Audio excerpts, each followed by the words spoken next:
speaker for today. We're super fortunate to have Anshul Khanna with us today. Anshul is founder and CEO of Arca Leadership. She has experience of over 28 years as entrepreneur, leadership coach, author, speaker, and chartered accountant. Arca Leadership develops authentic leaders globally through customized leadership development solutions.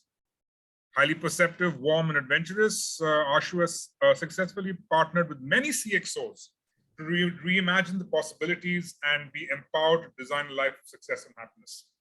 She's been ranked number 29 by Your Story amongst the 100 emerging voices in India, and has also received an award as the 101 fabulous coaches in India by the World Coaching Congress. So, like I said, we did promise you a perfect way to end your week on Friday. So, by way of format, Anshul's got a few. She's going to break her session up into components. At the end of each component, she will stop to take questions. Please ping your questions to me in the chat box. I will feed them to Anshul. And to get the most out of this program, put the most into it in terms of asking your questions. Thank you for the opportunity. Thank you for joining. Anshul, over to you. Thank you, Amar and Linika. Thank you, everybody, for being here. A very warm welcome to all of you. And I really appreciate your making this time to be with us today. Before I really get into the topic of inclusion, given that my whole genre is about authenticity, I'm going to come from a little bit about my life. Youngest in the family, I had this feeling that I was not feeling heard and understood. That seemed to have, was like the bane of my life. I have had everything in my life, abundance galore, nothing missing. But what hassled me most always was I understood? Was I heard? Was I relevant? And I think in that bargain, I got into from being a happy child to a super aggressive professional, to a cynical human being, to getting fed up of myself, to finding a way to understand what is it that I want really? What does being heard, being understood mean? And actually to realize that I did not even understand my own reality. So how could anybody understand or include me when I didn't know who I was? So this whole journey of understanding myself and self-transformation is what has, I would say, expanded my world and made me get included in so many communities that I never thought was possible. So thank you, NASSCOM, for inviting me and including me, for that kid who never knew who she was. And I think it's become even more relevant. And the way I see it is inclusion is a birthright. I don't see it as a choice. The very fact a human being has been given birth, that means the human being deserves to be included, heard, understood. You owe it to that person. It doesn't matter what gender, it doesn't matter what caste, what anything. A human being deserves to be heard and understood. We all seek to belong. Our entire life revolves around how do I feel belong, joining communities, getting into one space or another, making friends. All concept of even making friends start from finding like-minded people, wanting to feel included and belonged. So when this is the most basic human need, how can we really make it available or make it happen for people in a situation when we have been through 2 years of work from home, fatiguing many and most from feeling excluded. And honestly, right now, talking on this screen where I can't see all of y'all, I can promise you it's the most uncomfortable thing I've had to get over, where I was used to doing all my workshops in person, and I had to learn to talk to a screen and not know what reactions are coming my way. So it's really what inclusion is all about. What can we do to make people feel comfortable, give them a sense of belonging when they're working from home? More so when they're struggling with so many things, so many uncertainties. In fact, we've had this common phrase VUCA going over the last, I think, prior to 2 years.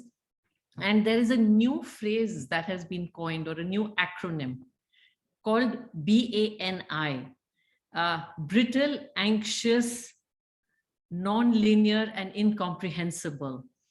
Given that the world has become from uncertain to so brittle with, lockdowns happening at the drop of a hat, you fly one day and you don't even know if you'll come back home or you'll get stuck there. You're sitting at home, you don't know if you can step out. It's the anxiety for not knowing has become intense. Non-linear, nothing's going in a straight line. I mean, I don't even think if anything is going, or it's all over the place, or there's no diagram to it anymore.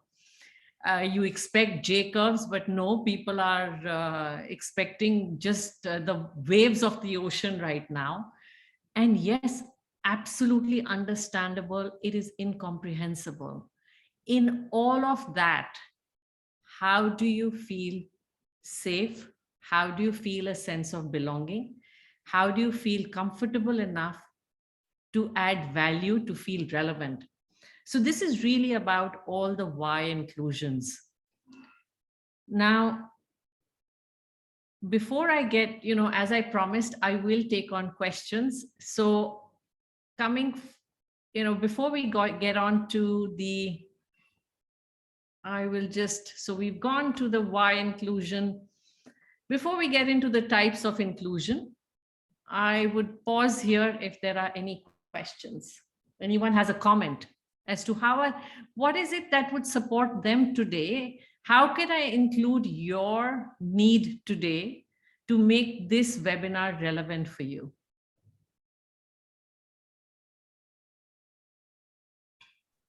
Once again, everyone, you can post your questions to me in the chat box. Happy to field them. Anshul, since I have the mic, I'm going to sneak a question of my own in there. I like what you said about every human being deserves to be heard and understood. I think that's important, that's powerful, but then I also think that some work needs to be done to make that happen.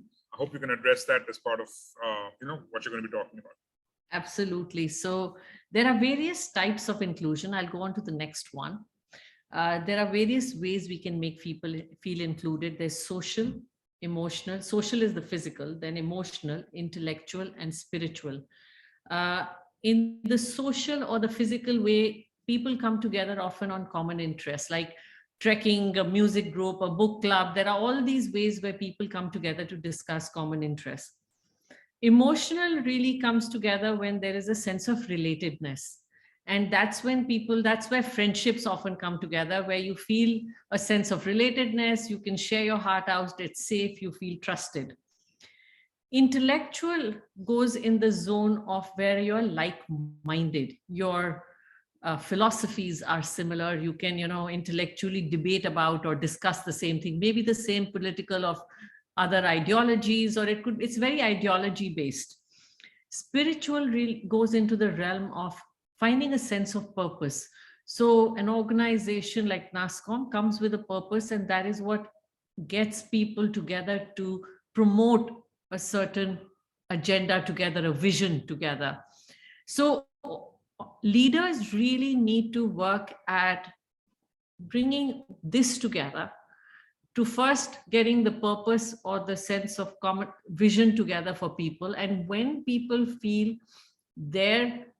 a commonality or a match of any of these types of inclusion is when they start feeling motivated and productive to contribute and find a niche to actually start putting their best out there.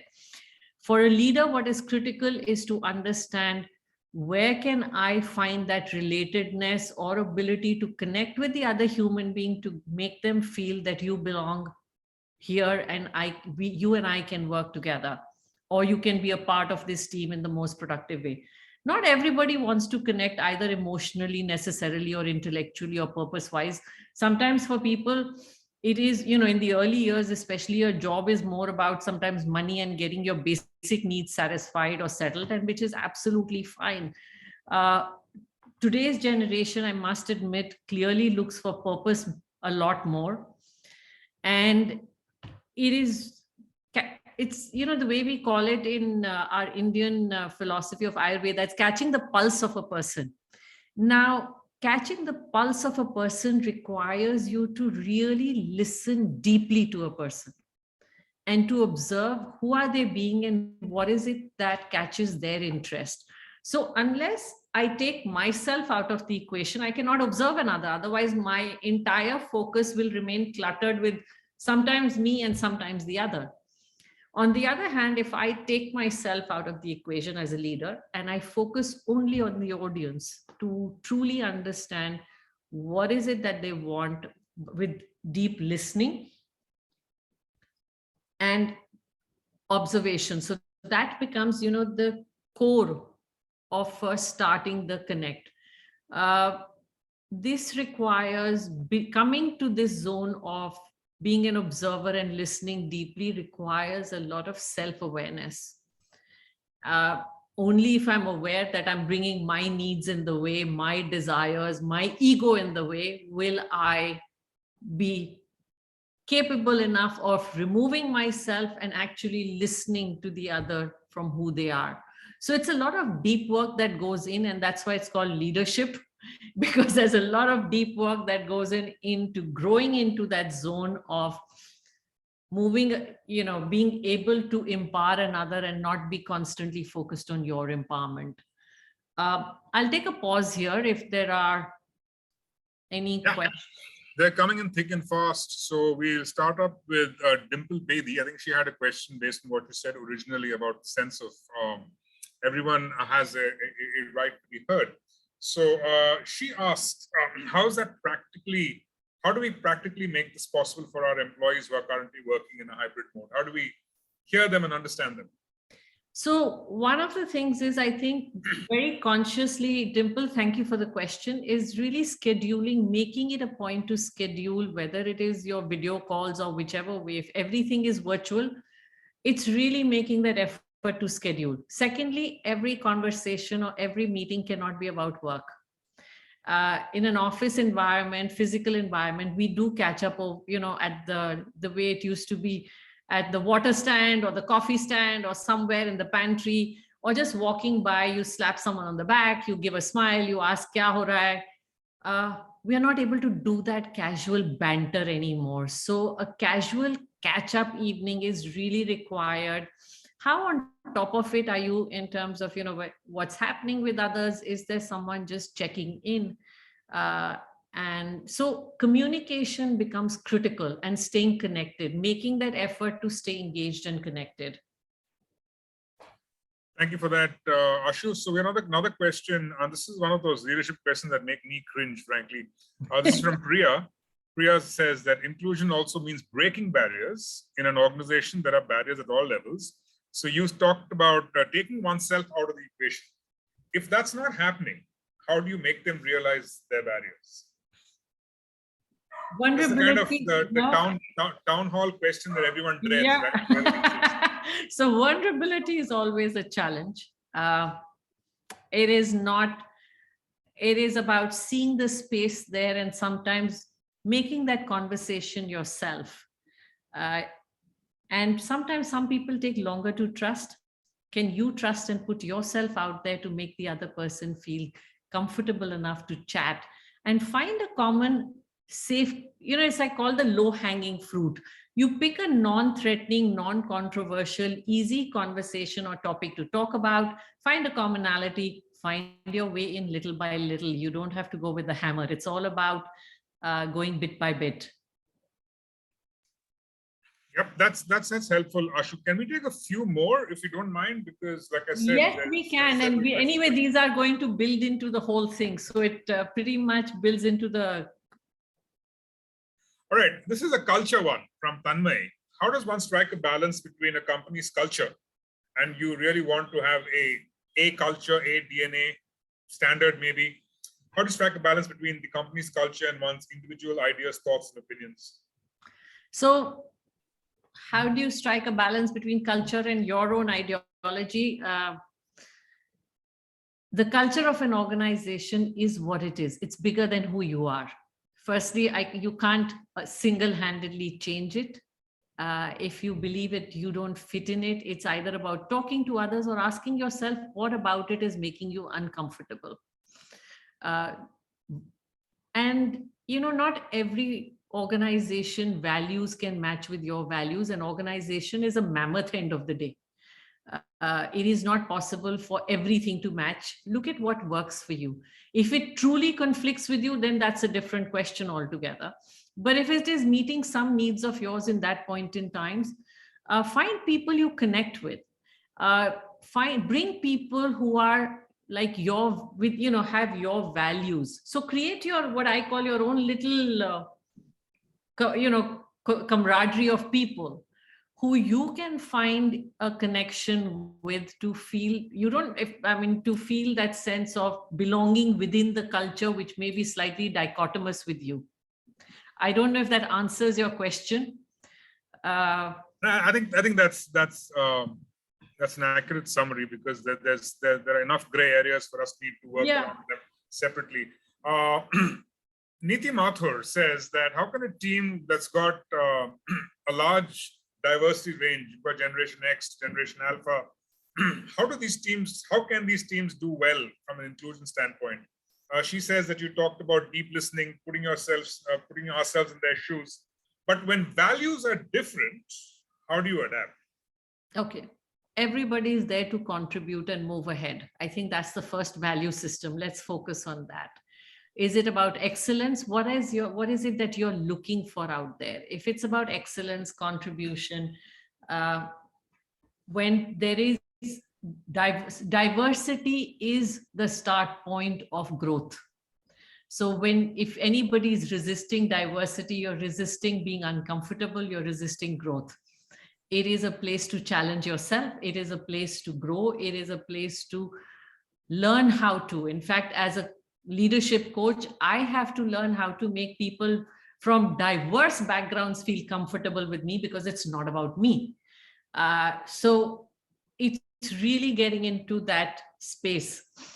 Second thing is that when there are diverse age groups, there's I think one of the common things that has emerged in the last, or initiatives that has emerged over the last many years, is reverse mentoring.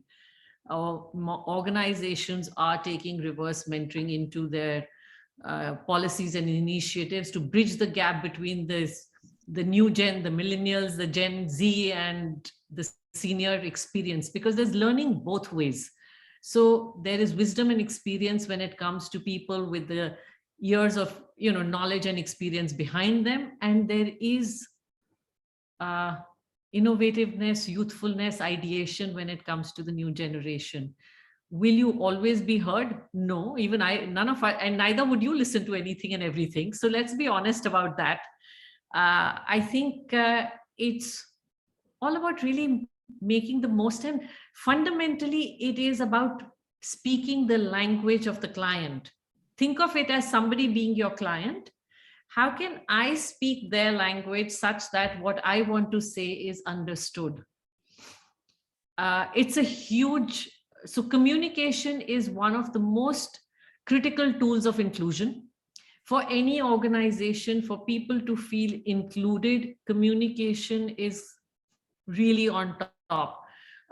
During this whole scenario, 2 years, the many organizations started putting out letters from the CEO's office, president's office very quickly. And it was so much needed, because people needed to know where they stand, what's going on. So communication is critical. And in communication, vulnerability sometimes becomes as important, because the minute you express or show vulnerability, does not mean sobbing out there and being emotional. It simply means being open to not knowing, being open to asking, being open to being proved wrong, and being open to learning. I think that itself breaks barriers and creates lots of room for relationships and conversations. And that's very well summed up, Ashu. So I'm going to combine a few questions, because there are some themes emerging in what people are pinging, and they're still flowing thick and fast. So Sunil Chabria, who starts off by complimenting your background. I love your office, so I completely agree with him. So he says, with virtual working and with so many people, and you mentioned about how you struggle to deal with Zoom, the entire virtual connect piece. what can we actually do to make these connects more inclusive, more open? And we talked about listening, right? Amping that up. And Prem Pandey has a similar sort of question. New people joining, 30, 40 people, they're all never met them before. So if you were to put on your consultant hat and say 3 things that we can do as leaders to make our Zoom or our virtual interactions more authentic. First and foremost, switch on your video. It's really that. I mean, I would say if it's a meeting, a lot of people sometimes do not. I think Zoom has become sometimes an excuse for not thinking it's work or that you're here to engage. Oh, I'm in a car. Oh, there's lots of traffic noise. Acha, listen, can I talk to you? My bandwidth's dropping, my network's dropping. If you are not respectful, the other person will not get it or get you. Fundamentally, respect is what gets people to feel respected, to feel a sense of belonging. How sensitive are you to that? Zoom requires actually a higher sensitivity. In fact, I think it makes you more focused in listening and being productive. So I'll put the flip side of Zoom. Sometimes face-to-face, we are more distracted with what's happening around us, whereas Zoom makes you far more focused and on the ball. And I think that's a brilliant part of it. Yeah, it's about really I'll come back to making that conscious effort to stay connected and being succinct. You don't go rambling, quick. So when I hold team meetings, and if I have my team is about 30 people, I will make it a point to get everybody to contribute. And those who may not have had anything to contribute, the last 10 minutes are reserved for, guys, I didn't hear anything from you. Is there something you have to say? Is there something that's missing? What is it that we can do to make you feel a part of the team today, because you've been very silent? So communication, observation, and listening. I would say these 3 come into. Thank you. The 3 good points: communication, observation, listening. Before we move, the one last bit, I think it's important. And then if you could just move on to the next section, Ashu. And that is, what do you do when someone does not or ceases to try and understand your point of view? Step back and say, I'm sorry, there's a mismatch. Do we really say it, or we just get frustrated? Bring that pause in the conversation. Say, we are clearly not getting anywhere, and maybe you can help me figure out where am I going wrong. So put yourself out there in just asking, how can the conversation be changed or done differently? In fact, all you're doing is throwing the ball back in the other person's court. And that changes the dynamics of the conversation beautifully. And it also allows you to demonstrate that vulnerability that we should also be open to, display, right? You said, I don't know. Yeah. Right. Great. Thank you. The questions keep coming, but we'll pick them up. So please keep going, Ashu. Yeah. So, now any inclusion or change, a lot of people have been talking about change. How do we make the change happen in the real world? It's, good to talk, but how do we make it happen? Any change starts from the top. And it's, walk the talk ultimately. Yes, you can bring it up, highlight it, but ultimately leaders have to walk the talk for change to happen and permeate down the road. It's about bringing in policies which are not just written, but followed, practiced. And diversity comes, so there are various ways that we have seen diversity or inclusion coming into play, whether it was gender hiring, organizations having daycare rooms, prayer rooms, hiring of differently abled people.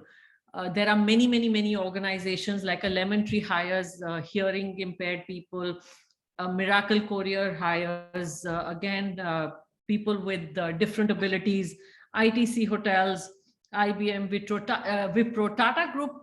There's a huge case study that's came up after 2008, how they made a conscious effort to get people from not just the metros, but towns in India, and it is building that relationship with those people and the culture which got them through the tragedy of 2008 in the most outstanding way.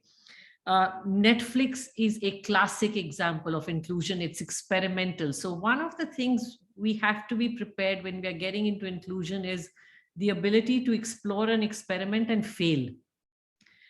You can't get it right the first time. You can't get it right always. Every human being, every situation, every need, every culture. I mean, India is a classic example of, we have the biggest cultural diversity, cuisine diversity, language, you name it, and every diversity exists in India.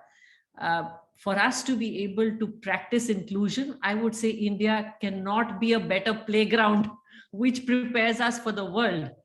And if we are able to really make ourselves another person comfortable, that brings in tremendous cultural acceptance. So Netflix has brought in, or even others have followed suit after that, in terms of having content which meets the needs of age groups, genders, cultures, you name it, and they have it there. And is every content good or not at all?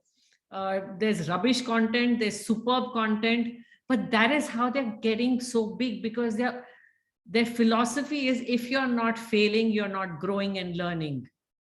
So Amazon, I was speaking to some years ago to the CHRO there, and he said one of the things that even the courier boy is empowered to, and that is the beauty of Amazon, that if the courier boy notices a pattern of certain things, he has the authority to correct it or bring it up and has a voice in the organization, because the person who has the touch feel of every package is the dispatch person and is more acquainted with what's happening right there than the person sitting in the glass cabin. Asian Paints has consciously over the years made it a point to send people to other countries, functional mobility, role mobility, cultural mobility. So these are various ways for people to actually step out of their comfort zone, get included, learn to stretch their boundaries and expand their horizons. And inclusion then becomes a habit. It is no more about trying to be, you just are. So I'm going to take a pause again.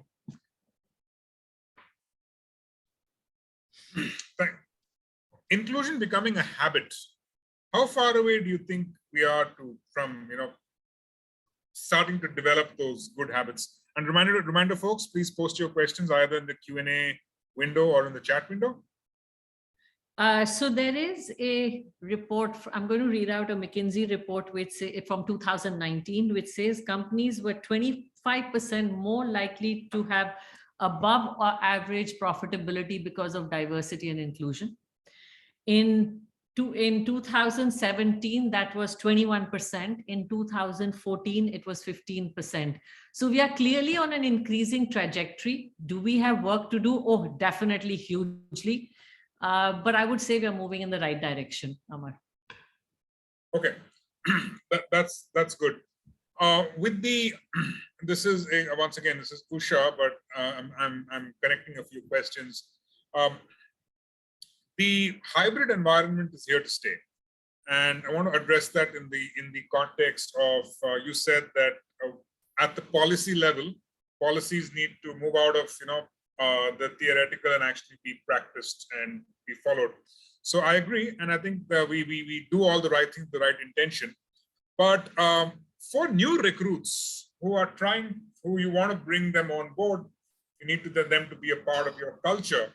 So in a hybrid environment, regardless of how good your policies are, what can you do to ensure that they feel included, that sense of belonging? How do we try and connect those dots? That's a great question, Amar. So here's, I'll take an example from what universities have done.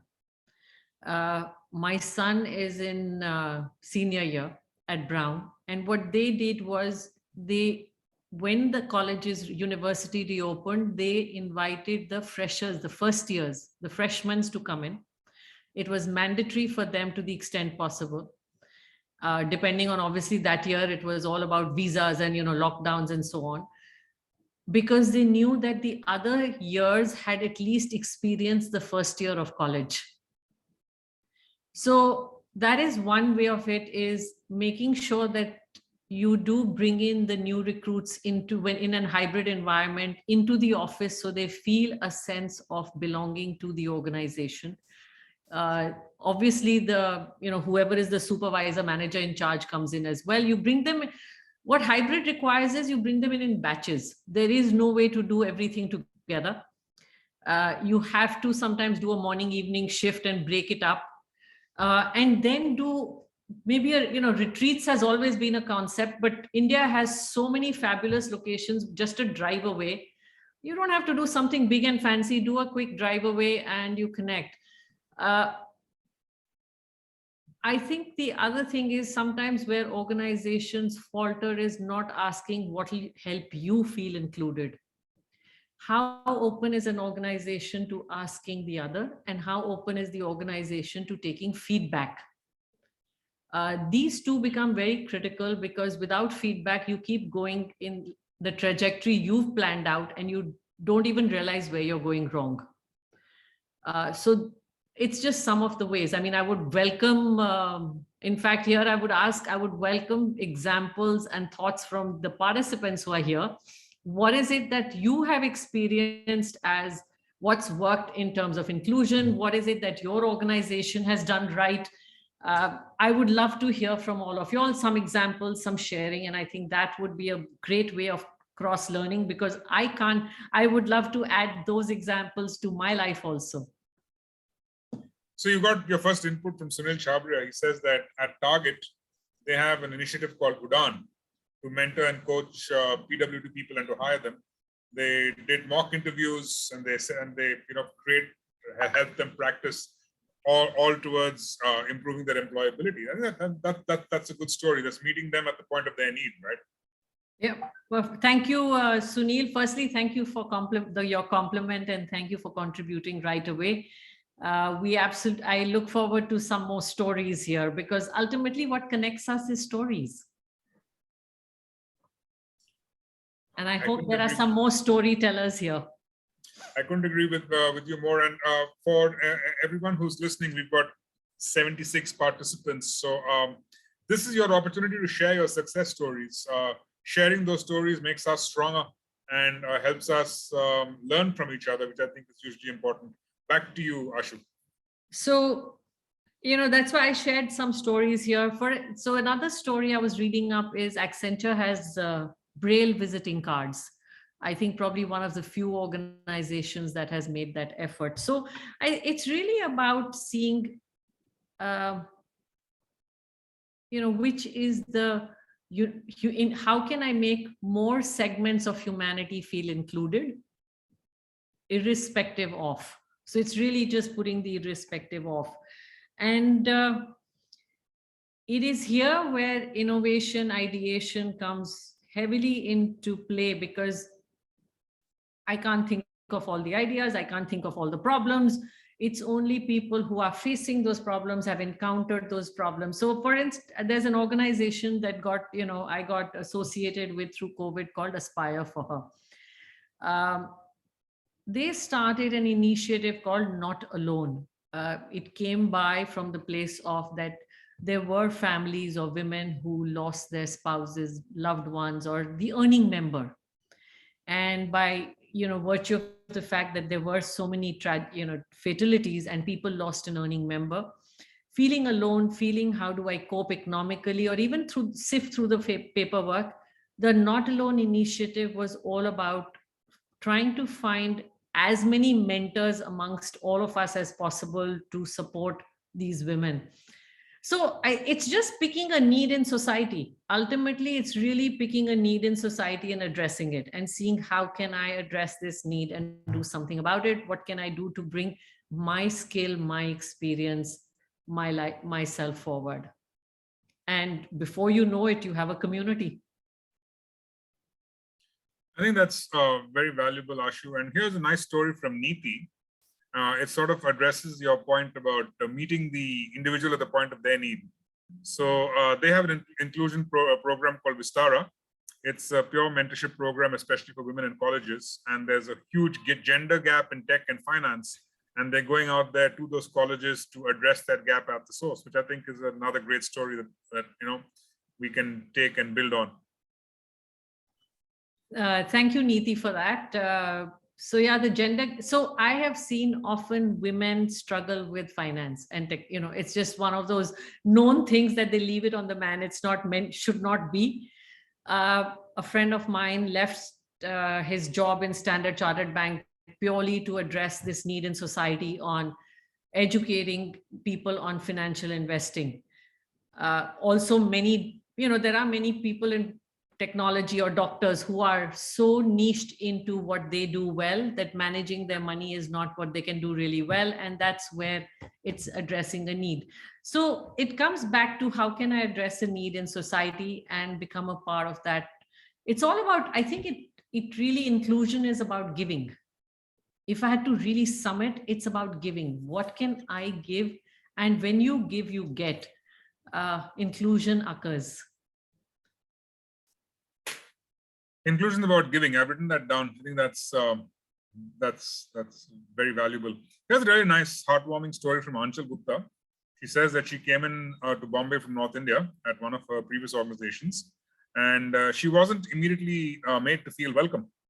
But then her manager organized an offsite and gave her some cross-functional projects, and that helped the team accept her for who she was, or who she is, I beg your pardon. So I think there's these little things that an individual can do that have no bearing on who you are in the company hierarchy. You can just reach out and be human. I think that's a fabulous story. Thank you so much, Anshul, for sharing your story. And it is this little elements of vulnerabilities which enrich our conversations and enhance our learning. Another little story I'll share with you is when I started my articleship as just when I start as a chartered accountant, I was getting interviewed at Arthur Andersen, and it was an all boys organization. I was the first girl to be recruited, and I was a little tentative because in Delhi, it can get unsafe in the evening, and I'm going back 30 years. So, first thing I asked was, how late do we work and how can you help me get home? The immediate response I got was, we are a unisexual organization. So it was honestly a weird response, but I think what I really appreciated about the response was that it was an organization that was professional. It did not distinguish me as a woman. I never had a problem getting home. There was always someone who dropped me home. But the environment really applauded professionalism. It was all about just excelling for your skills, your talents, and being that professional and excelling from there. So I learned hugely. And I think it taught me how to be that professional, where it was never about gender, culture, anything. It was just about being a professional. Thank you for that, Ashu. Some good stories being shared in the chats. We'll try and pick up with some of those as we go along. But back to you. Yeah, so I'm going to come now to, there are challenges to inclusion also. We've talked a lot about the benefits, whether it is innovation, engagement, sustainability, growth, self-transformation, work-life balance, self-esteem. We've covered a lot of ground on what are the benefits of inclusion. There are also challenges to inclusion. Because everybody thinks, hears, behaves differently, perceives differently, communication gaps do occur. Conflicts do occur. You can't prevent them. Misunderstandings, integration is not the easiest always. It has to be an effort. You have to put yourself out, or you need a mentor sometimes, like, Anshul, you had someone who helps you through. Decision making can get slower, and this is where the leader has to at times be okay not being the most popular leader, but take the decision in the light of what is right for the organization rather than just a feel good. It's about doing the right thing rather than just sticking to feeling good always. Can be a challenge because we all like to be popular, but you have to become unpopular at times to take the right decision. Accommodating all beliefs is not easy. It requires tremendous agility, dexterity in language, and in the ability to even take that pause or step back. Uh, it is difficult because reality of life is, I mean, even on a college chat group, I'll put a comment and sometimes I'll get a comment back, what did you mean? And I meant nothing, but fact is it meant so much to somebody else that after that I spend half my time trying to explain it or figure out that what was the meaning that could have been. And it is that sensitivity. So sensitivity is something that is so critical to inclusion. And often we are more sensitive to ourselves. I got hurt, I got rejected, I felt bad. No, sensitivity is really about, it's a gift given to us to be sensitive to the environment, to the change in energy, to the change in conversation, to the change in language. How sensitive and alert are you? How aware are you of what's going on? It's an art. It requires practice. Some people are inherently able to do it, and some need time to do it. And data has become king these days because data is a great way to break down and address these challenges or the conflicts, because it shows what's occurring. Nobody knows it.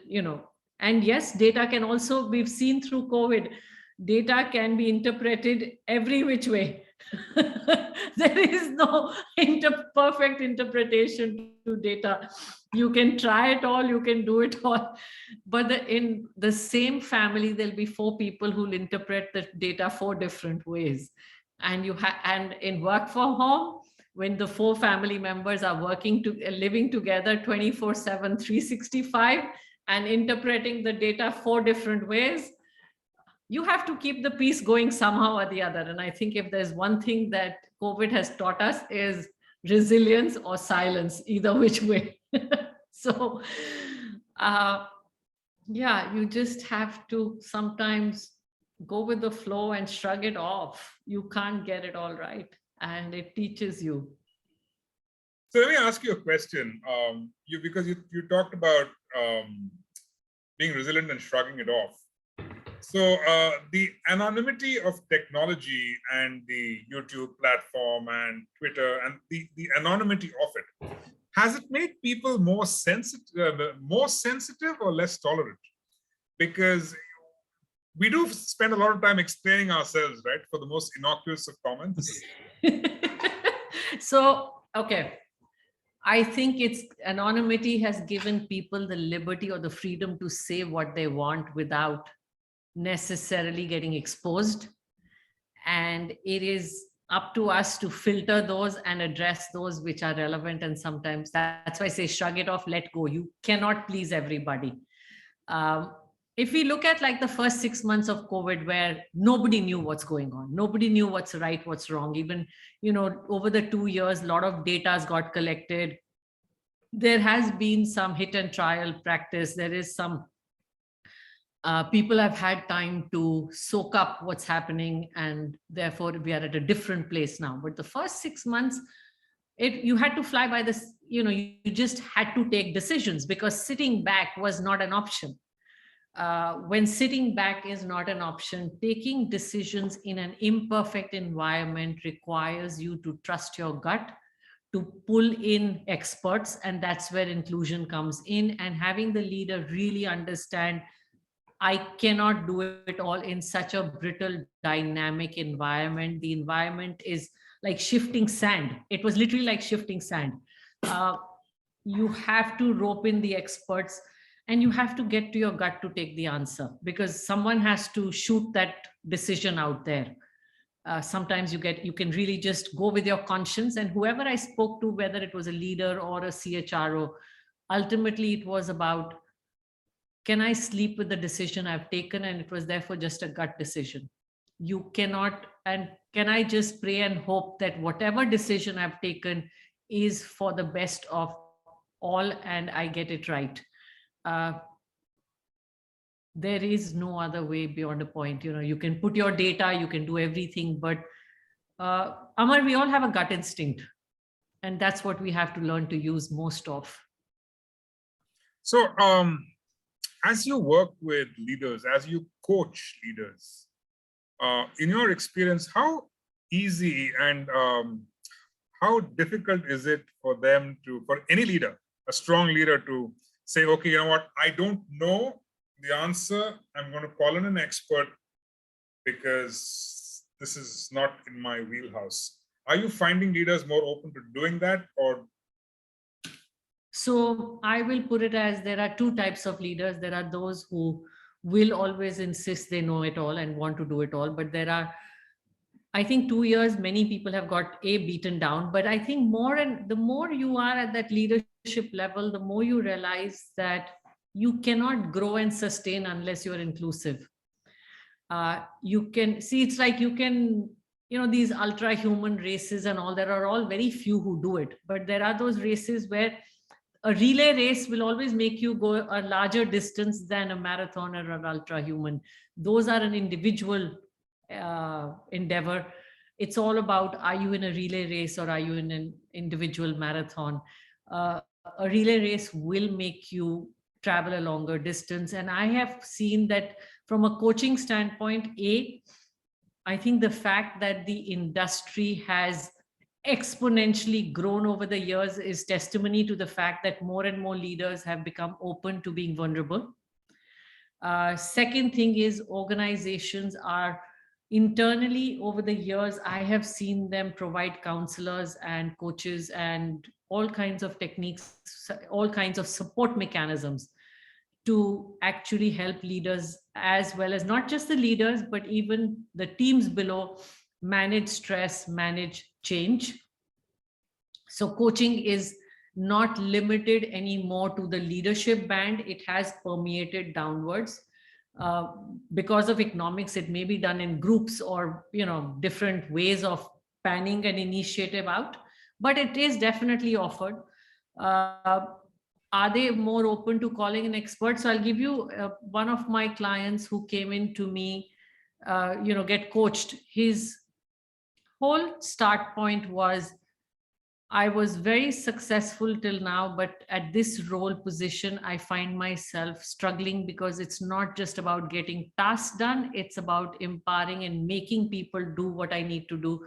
Because if I want to grow the business 300%, I can't focus on the strategy and the bigger picture unless I delegate. And that's when they start learning to shed.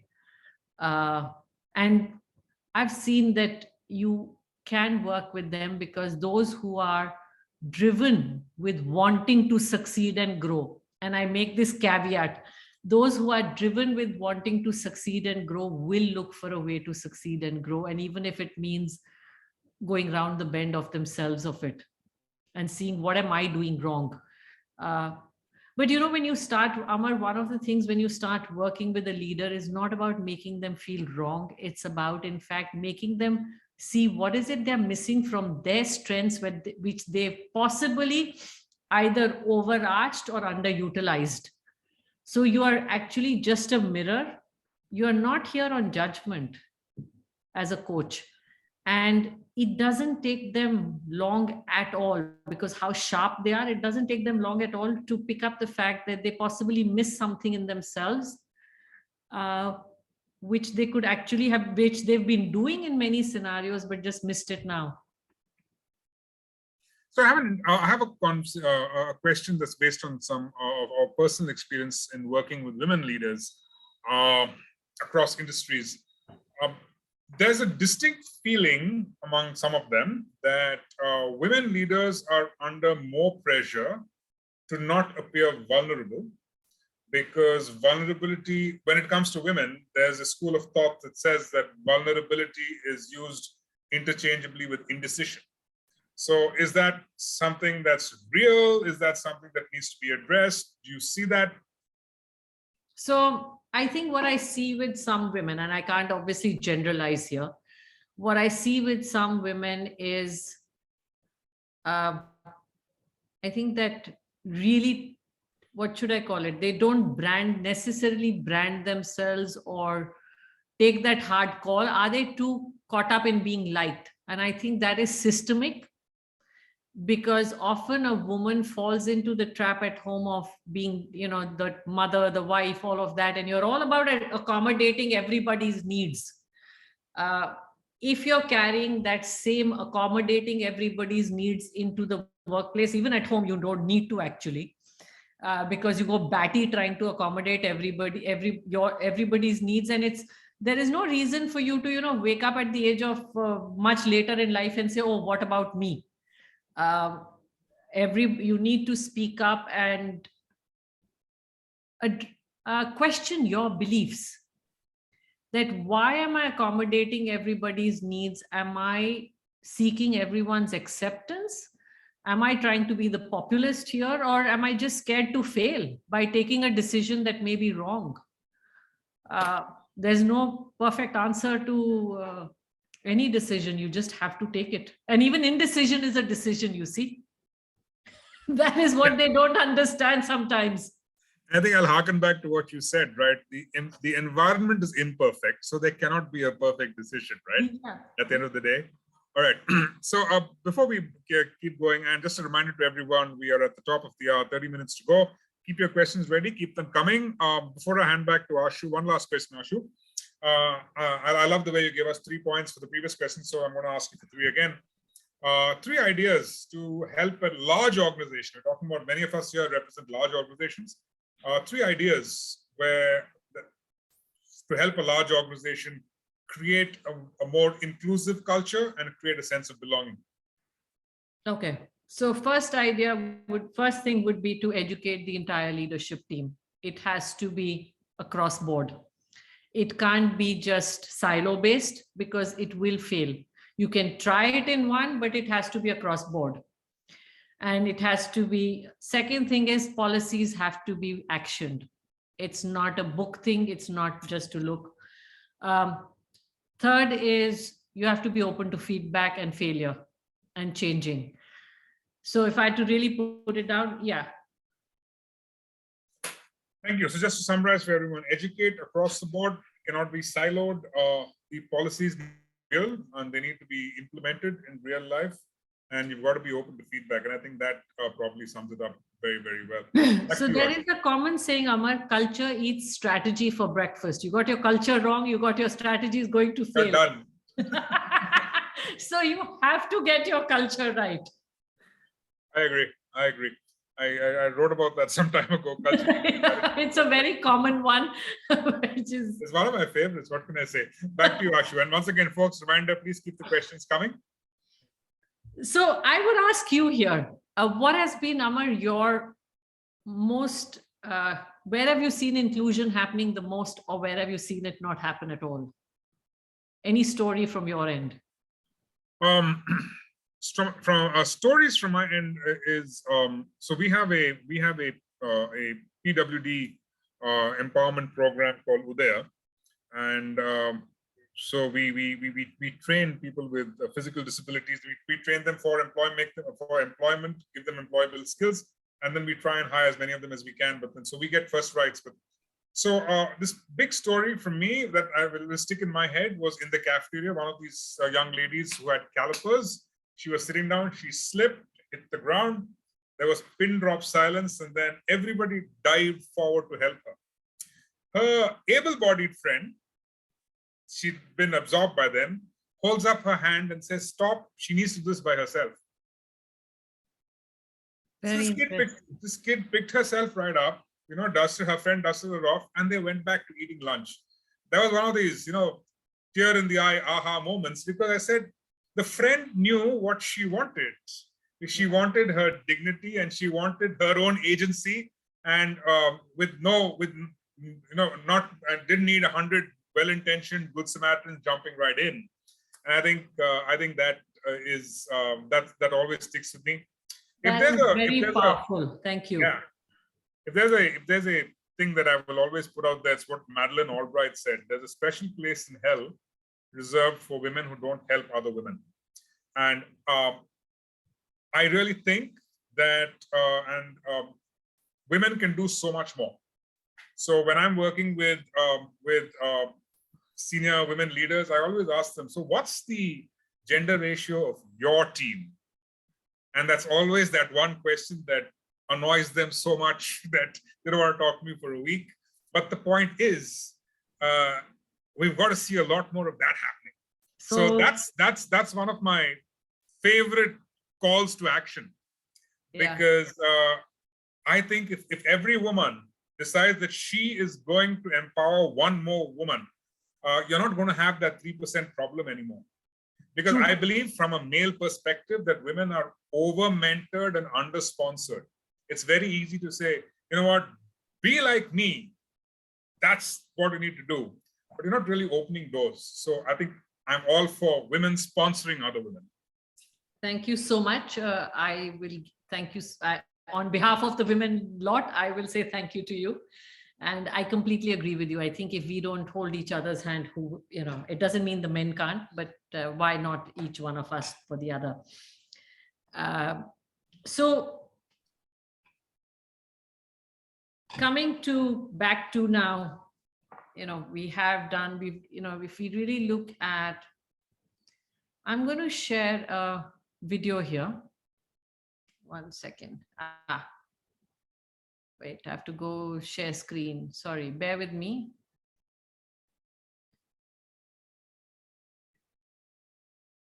Yeah.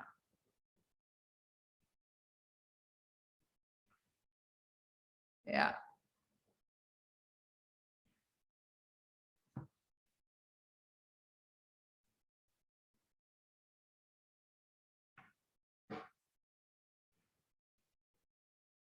I'm here at Bharatpur. The beauty of this bird sanctuary is it is the habitat and home to about 375 different species of birds. Birds fly in from all over Siberia, Mongolia, China, Japan, wherever, many, many countries, places, and come here because this habitat is the perfect breeding and feeding ground for them in this weather.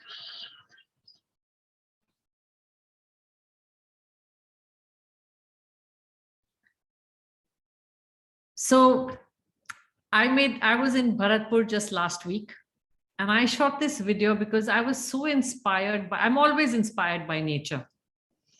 And if you look at nature, inclusion is given, diversity is given, inclusion is given. You go to Africa, you go to any jungle, you will see all kinds of animals coexisting. Coexistence is the fundamental law of life.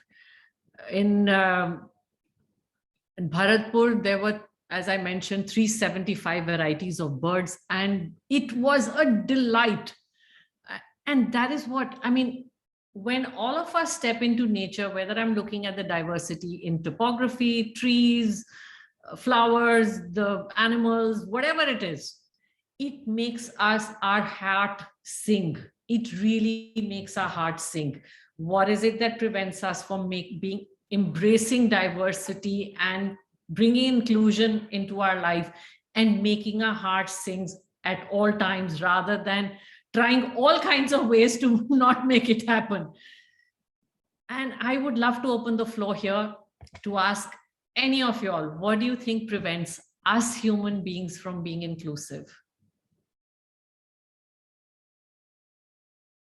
This is easy, folks. She's asked us a question, but it's one of those questions that we're going to have to introspect a little bit. It's a trick question. It's a trick question indeed. So please feel free, use the chat window or the Q&A box. We would really like to hear from you. So yeah. I love it, our intelligence. Trust Linika to come up with that one, right? Linika. Oh we follow others. So yeah, are we just being conformists rather than walking? And look at the dichotomy here. Inclusion is about wanting my voice heard, but I bury it in everybody else's. How sad is that? Fear of the unknown, fear and ignorance. I think these are yeah. Yeah. Please keep it going. Please. Yeah. Biases, unconscious, lack of awareness, perfect dimple, unconscious bias. So I'm going to make a request, Ashu, as part of sometime over the next 20 odd minutes, if you could specifically address unconscious bias. Yep, I will. That's why I brought this in. We have the time. I said, let's see what we get here now. That was a nice full toss. What can I say? So when you all ask me, how can you sometimes bring in, this was the most non-threatening way to bring it in. I literally demonstrated it by bringing in a video which is just about nature. It is absolutely speaks volumes. Insecurity, stereotyping, we shy away from being authentic. And so I'm now going to flip it, since most of you all know what is occurring. What is the solution to it? There's also someone who says that managing conflict is not easy. So inclusion may be difficult. I totally agree. Managing conflict is the toughest thing to do. But I will come to that in a bit. And so ignorance, myth, stereotyping, since we know all, since you know that, I thank each one of you for putting these answers out here. And now I'm going to request you all to give me suggestions on what do you think is the solution to the insecurity, the fear, or the stereotyping.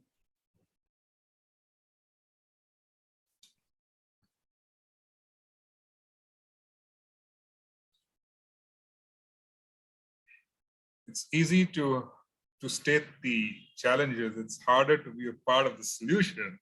I like this. I really like where this is going. Yeah, you can't ask the world to be inclusive if you don't know how to be inclusive. It starts from you. Yeah, true. Be aware of the self-awareness, perfect, accepting that we could be biased, conscious effort to be aware of things and self, be open and educate. Thank you so much for the candor. I really appreciate and acknowledge, and thank you for the candor. Yes, the answer to any unconscious bias is developing self-awareness, is living with consciousness. It is really about, if there is the gift of being born human, is that we have the ability to be conscious of ourselves, our surroundings, everything. And I have been, I've lived in that unconscious zone. I still sometimes fall into the unconscious zone. I'm human after all. But life is really about expanding your awareness. It's developing self-awareness and expanding it. And finding patterns and seeing what can I see out there. Question, how we'll come to the question. Building self-awareness is not a one-day thing or a one workshop thing. It is an everyday effort. It requires, it's like recalibrating a way of living. It is totally recalibrating by taking pauses during the day and asking yourself, am I being automated and habit-oriented, or am I being conscious in my approach to life? So it takes tremendous amount of self-discipline, tremendous amount of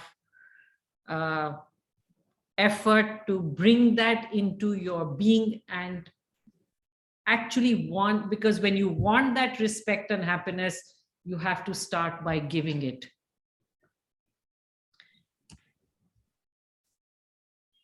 So it's self-awareness. Ultimately, it all starts with building awareness. And I think Anshul talks about tolerance. And I think tolerance comes from self-awareness, doesn't it? Ashu? Yes. So tolerance can be viewed two ways. And, patience, tolerance, yes, being tolerant, accepting, but sometimes you even have to be compassionate to yourself. I think what we are not taught necessarily is that self-compassion is as much a form of compassion. Otherwise, you will be filled up with anger and resentment ultimately. So I absolutely agree that resilience, tolerance, patience are the name of the game, but so is compassion to self and the other. Then it flows naturally to the other.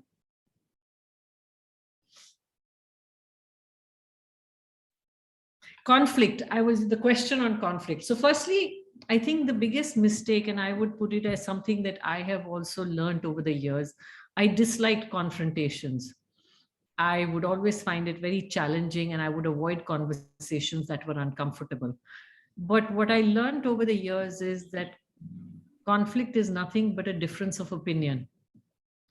If you're able to see it as a difference of opinion and see how to bring two opinions together and make it an and instead of an either or, where each one comes part way, it is a matter of negotiation. Then the conflict switches to negotiation and influencing. If you're able to shift your perspective from looking at conflict as just a difference in perspective and thinking, and it is the difference in perspective and thinking which enriches our life. And that is how we learn and stretch our boundaries as a human being to grow.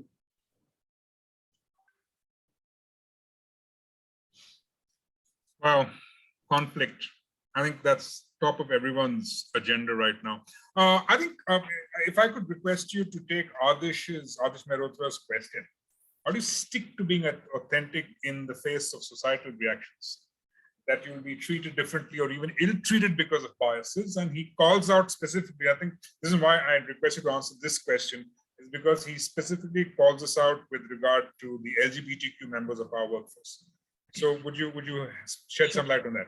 So Adish, I appreciate your question. Thank you for that. Authenticity, firstly, I think there's a lot of people there's a misunderstanding or confusion on what authenticity means. Authenticity means, are you really being true to your core? And the core of humanity is love, is acceptance, it's love, it's understanding, it's compassion. It does not mean being in anybody's face. It does not mean being respectful. So when you respect yourself, it starts from self-respect, you will get respected. Now, does that mean that all biases will disappear? No. Does that mean your road may be slightly tougher to walk? Possible. But I think courage is what takes us forward, and courage is also what contributes to compassion or a road walked. That Robert Frost's poem, you can walk the road which everybody walked, or you can walk the road, how does it complete, Amar, if you can help me just here? The woods are lovely, dark and deep, but I have promises to keep and miles to go before I sleep. Miles to go before I sleep. Yeah, and you can choose to walk that road which not everybody takes. Yep. It's a choice. So authenticity is a choice. Does it come with challenges? Yes. But I think it comes with tremendous rewards. But you have to have the patience with it. And you have to accept. So part of being authentic is accepting that not everybody needs to think like you or can think like you at the same point in time. It takes time. Transformation is a process. It is not immediate. Transformation is a process and it's not immediate. Ashwin Varghese says that, I am summarizing, he says that there is always conflict. It's just that we sweep it under the carpet every now and then. Is that part of our imperfect environment, Ashu? So firstly, understand that conflict starts from within, inside us. The higher your clarity, the easier it is for you to deal with conflict. One of my fellow coaches he's written a book on high conflict by conflict, and it's his journey of dealing with this whole inner conflict. And he was asking me, what should I do about it? And I said, the book has served you already. Now it's time for you to serve the world with what has come your way as a gift to writing this book. So firstly, we need to address our inner conflict. Noise outside is a reflection of the noise often inside. So it works two ways. Ashu, we've said a bit about conflict, and you've talked in the past about communication being key. And a couple of our attendees also pointed about talk about it and have the open conversation. Would you just spend 30 seconds on the importance of nonviolent communication being a part of any leader's toolkit, so to speak, especially when it comes to conflict resolution? So, we are very, very fortunate to be in the land of Mahatma Gandhi, who taught us ahimsa. And I think there is my interpretation, and here I'm going to really put this here. My interpretation is when you're looking at the freedom movement, the British were, call it, masters at the divide and rule. And they had mastered the art of, they had the army, they had the power, they had it all. It was not an easy battle of freedom.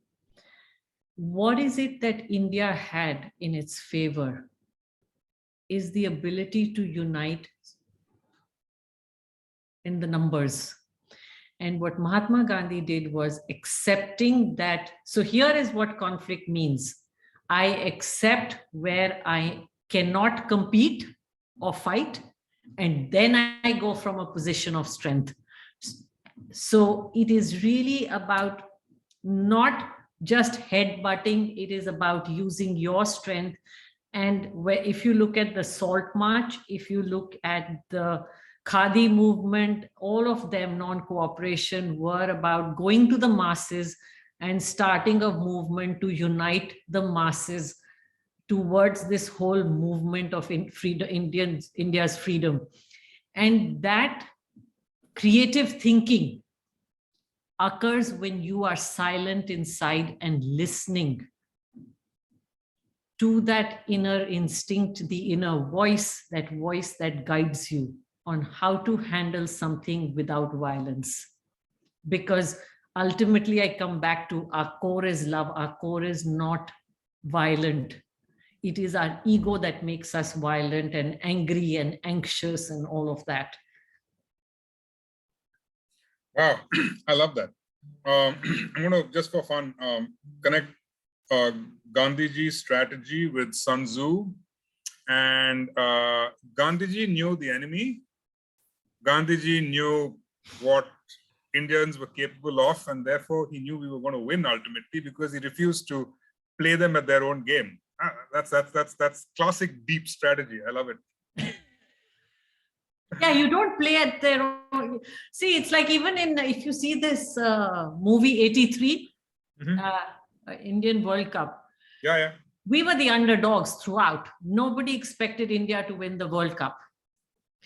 And Kapil Dev throughout is all about bringing out either the players or bowlers that, doing it differently. It's all strategic. He is going totally by gut and is not necessarily going by the method. Yep. Very, very true.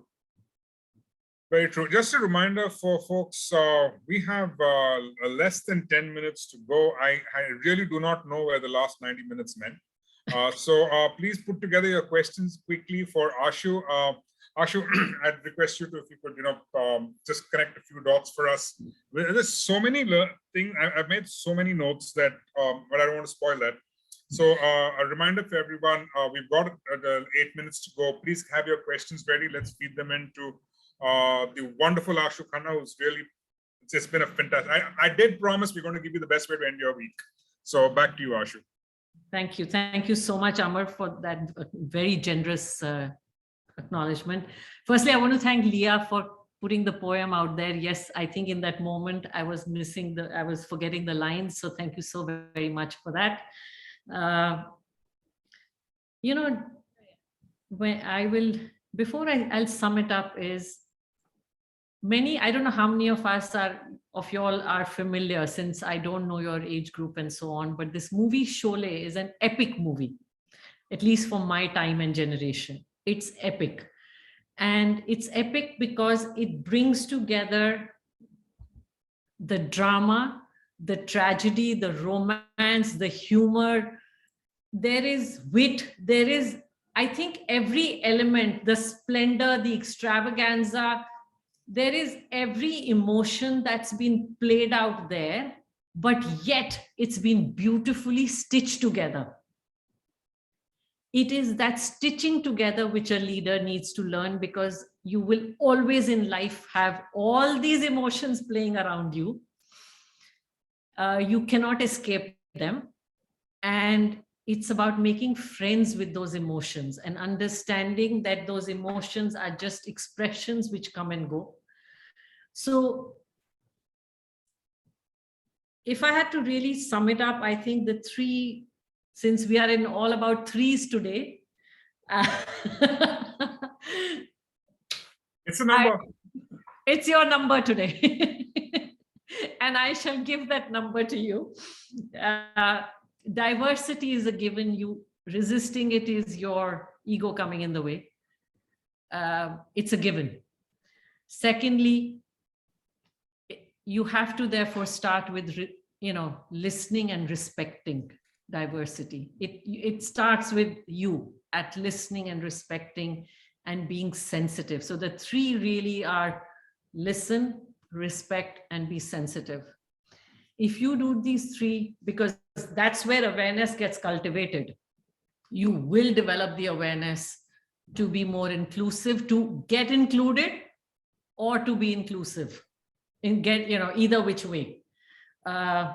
And it will make you speak up as well, because as you listen, you hear the language of another and understand where they're coming from, and you're able to speak up. Because sometimes, you're shy to speak up, you're scared to speak up, you don't want to go wrong. It's that one opportunity. So you make that little effort. And sometimes I was told by my coach, you just blurt it out. If you spend too much time being shy and hesitant, you just go with it, and whatever happens, happens. The other person, just keep your fingers crossed, gets it. Or if nothing else, you learn from it. Being tentative never served anybody. Patience, yes, but tentative, no. And being respectful is all about, sometimes I would say, I think it is the art of being strategic as well. It is what makes you strategic. And being sensitive is where you really connect at the core.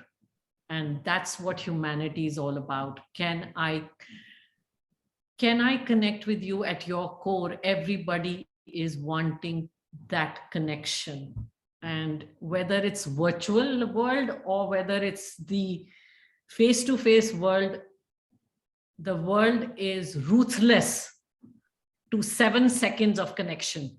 They give you study shows that you get 7 seconds. Otherwise, you are in or out. And if in those 7 seconds you can develop a connection, yeah, you've gotten in. So I would say start with a smile. Really. Thank you so very much for that, Ashu. Ashu, we've had one question that maybe you could just spend 60 seconds on, but I think it's important. This is from Tripti. She says that we all spend a lot of time at work. Any tips on how to effectively detach yourself and then transition to your personal routine? And I think that boundary is important in the work from anywhere construct, right? So firstly, I think when you're spending a lot of time at work, it is important to take that pause, get up, even see a webinar is 90 minutes. I mean, none of us have an attention span nonstop. Get up after 90 minutes, just take a little walk and take three. So my classic tip to any of my clients is just take 3 deep breaths to reconnect with yourself. Because what happens is you get so absorbed in the outside world, you lose touch with the inside world. You just need to take 3 deep breaths to reconnect inside. And it is energizing. Thank you. Thank you for sticking with the rule of three deep breaths. You know, this really is. It's the magic number today. This is so cool. This never happens to me, literally. Made my week. Once again, Ashu, on behalf of the NASSCOM Inclusion Council, and I'm sure I can speak for every single one of us on this call today. Thank you so very much for sharing your insights, for that very practical, hands-on, yet very personal storytelling session of the last 90 minutes. We've all benefited so much. For me, I love your takeaways. Listen, be respectful, and be sensitive. I also love the fact that you talk about inclusion being giving, and the environment is imperfect. So we cannot expect perfection in ourselves. Thank you for that. That is a good, swift kick for me, because I tend to have those problems. Thank you. I could not be more grateful, and I'm sure I speak for all of us. Folks, please send in your feedback. We want to know what else we can do. I know you enjoyed the session. Please write to linika@nasscom.in. From all of us, Ashu, thank you so much. Have a lovely weekend. Take care, folks. Have a good one. Thank you so very much, everybody. Thank you, Amar. Thank you, Linika. And thank you to all the participants who were here. I really appreciate your candor, your vulnerability, and your questions. Thank you so much. Thank you. Bye-bye.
to the 18th February, wherein we will deep dive